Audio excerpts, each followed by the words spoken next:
I wanted to dress like Tina Fey, like that was my costume idea. It comes across more like Wallace and Gromit. Alright, so I recently saw A Haunting in Venice and I loved it. I thought it was great. It was probably the best of the Kenneth Branagh Poirot films. It had a lot of really interesting things to say, some of it by Tina Fey doing a transatlantic accent. Yes, really. Why so ever would you be phoning me? Don't underestimate me for a clever turn of phrase. And I just want to talk about it. I can't talk about these things though without spoilers. So, spoiler warning here for both the film and the book. The film opens with Poirot in his new location, Venice. It's 2 years after World War II, and the song When the Lights Go On Again begins to play as we're shown Poirot in his new life. He's retired. He has a bodyguard to get rid of anyone who comes close to him with a case. This is Poirot like we've never seen him before, and that's a really interesting choice for director Kenneth Branagh and screenwriter Michael Green to go with him. Poirot describes himself as satisfied, but is he really? A lot of the characters feel stuck in their lives at the end of the war. No one feels like they're truly living, they're just existing. Poirot dusts vegetables in his garden. Tina Fey's Ariadne Oliver is a writer at the downslope of her career. Kelly Reilly's Rowena Drake is an opera singer whose grief has rendered her unable to sing. Dr. Leslie Ferrier, played by Jamie Dornan, is tormented by the horrors he's witnessed during the war and is the shell of a person he was before. Even the song played at the beginning is used as sort of a calming mantra for Dr. Ferrier. The song When the Lights Go On Again is about how beautiful life will be after the war, when life can start up again. But the war is over, and life isn't beautiful, and I can't help but relate to some of those things a couple years after the pandemic. The line between COVID and World War II is more explicitly drawn in the ghost story told at the beginning of the Halloween party, hosted by Rowena Drake for the local orphans. In a shadow play, which is frankly not safe for orphans, we learn that the palazzo Rowena owns was once a hospital for orphans. However, a plague struck. And to quote the ghost story directly, plagues make people scared, and scared people do bad things, as the pandemic showed us. The doctors and nurses lock the doors and abandon the children, who are trapped inside to die. Their ghosts haunt the palazzo, driving Rowena's daughter Alicia to madness and her own death, as they seek revenge on the doctors and nurses who left them. Going through a global traumatic event is life-changing. At the start, you're just in survival mode. But it can be hard to get your body and mind back to how things were once the danger is gone. Some characters do make major changes, and that kind of shock to the system can work as a way to reset the rhythm you've been stuck in. Feel the beat of the rhythm of the night. Camille Cotton's Olga Semenoff, for instance, was a nun who, during the war, it's revealed, met Mr. Semenoff. She embraced the opportunity for love, despite her vows. Because in the quietness of her life of survival, she realized what she really wanted. The same goes for the Romani siblings, who act as assistants to Michelle Yeoh's medium, Joyce Reynolds. Ali Khan and Emma Laird play Nicholas and Desdemona Holland, respectively, Hungarians who have fought their whole life for survival.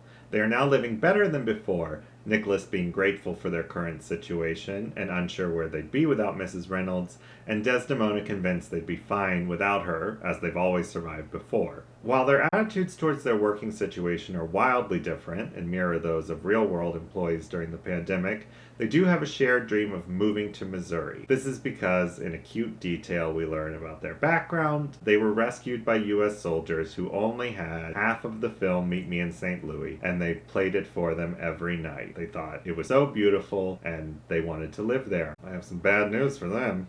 Well, it's a set, Rue. It's not real. Ariadne says that Poirot is happy but not satisfied, and I actually don't think that's true. I think what a lot of these characters feel is actually complacent. They've been in survival mode for so long, they don't know how to get back to life. What's especially interesting about all of this is how almost none of the themes from the movie are present in the book Halloween Party. Sorry. Hallowe'en. Hallowe'en Party.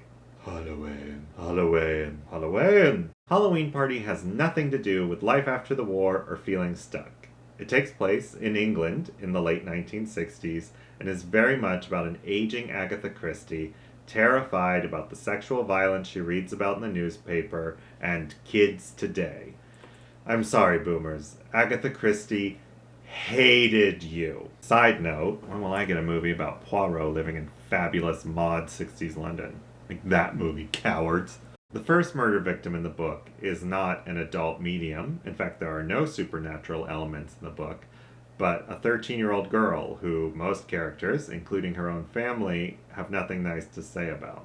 The second victim is her 10-year-old brother, who again, most characters do not miss. All kids and teenagers in this book, who are the baby boomer generation, are thought of as stupid, annoying, ill-mannered, with bad clothes and bad hair, and far more violent than other generations. Agatha Christie made her living writing about murder for decades, but somehow these teens are too much for her. You can tell in her writing that she seems genuinely afraid of the world at the end of the 1960s. And that's fair. The 60s were not a fun time. There was lots of upheaval, assassinations, drugs, and of course the constant threat of nuclear war. But the threat of the world ending is a little different from what happens when the world actually stops. The fear of the world ending, that one day everything will be gone because of one person's decision, is terrifying. And that can lead to a lot of panic and anxiety. If the world ends, though, you don't have to plan for the next day. You're done. When life as you know it comes to a screeching halt, however, you suddenly have to deal with a new normal day to day. The other major theme of this film is spirituality, also nowhere to be found in the book. All of the characters have different relationships with the concept of God or the afterlife. Olga, being a former nun, believes in God and is fearful of the ghosts, but she does not see or hear them. Kyle Allen plays Maxime, the former fiancé of Rowena's deceased daughter, and he fervently doesn't believe in ghosts. He believes that his fiancée Alicia was not haunted by ghosts, but was suffering from mental illness and was not properly treated, resulting in her tragic death. Her doctor is a believer, part of why Maxime is so upset. He believes a proper doctor would have actually treated her. The doctor's son Leopold, played by Jude Hill, very much believes in the ghosts, and even claims that some of them are his friends.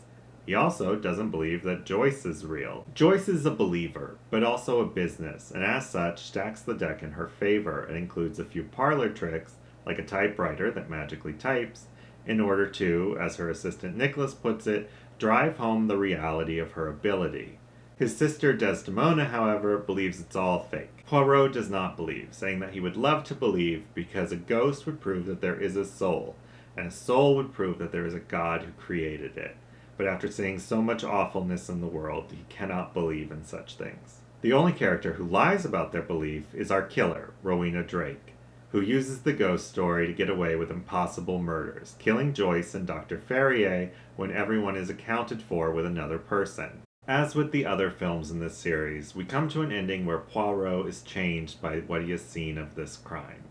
He came in a non-believer, but there are elements that he cannot easily explain away. We learn that he was accidentally drugged with the poisoned honey Rowena was using to keep her daughter Alicia sick and in her mother's care. When Alicia is accidentally served an overdose of the poisoned honey by the well-intentioned Olga, she dies in her sleep.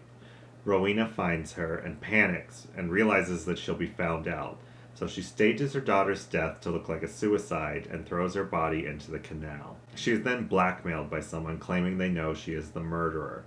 She figures the two most likely suspects are the medium Joyce Reynolds and Alicia's doctor, Dr. Ferrier.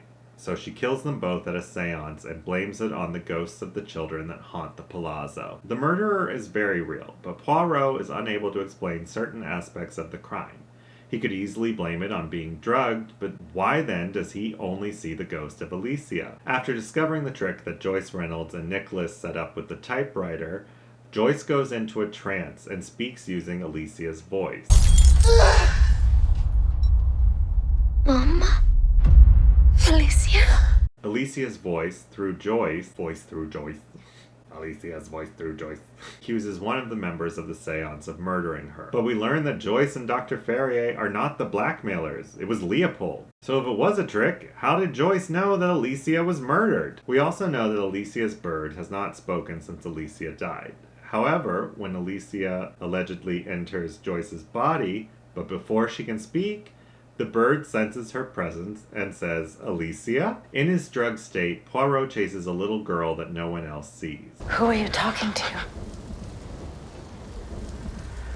He later finds a picture of that little girl, who, as it turns out, is a young Alicia. So how could he have imagined the little girl that was living in the house before ever seeing a picture of her? And then there's the ending. Poirot chases Rowena up to the garden where she threw her daughter's body into the canal. Behind Rowena, he sees the ghost of Alicia, and her spirit pulls her mother into the canal below. The police rule Rowena's death as suicide, which is possible. Poirot was drugged, he may have imagined the spirit, and Rowena saw that she had no escape and jumped to her death.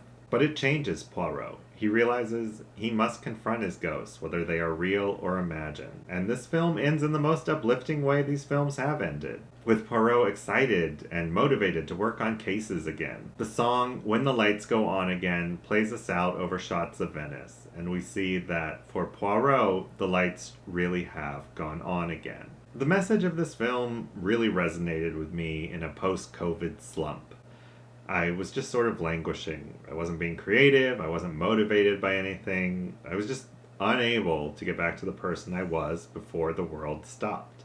So thank you for making a movie that was able to speak to that kind of feeling. And for letting Tina Fey do a transatlantic accent.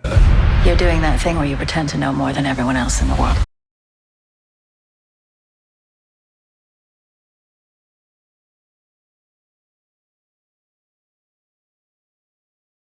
I'm sorry, boomers. Agatha Christie hated you. I don't think that one's gonna make it. Come on, Andrew. We got 2 more paragraphs. Oh my god.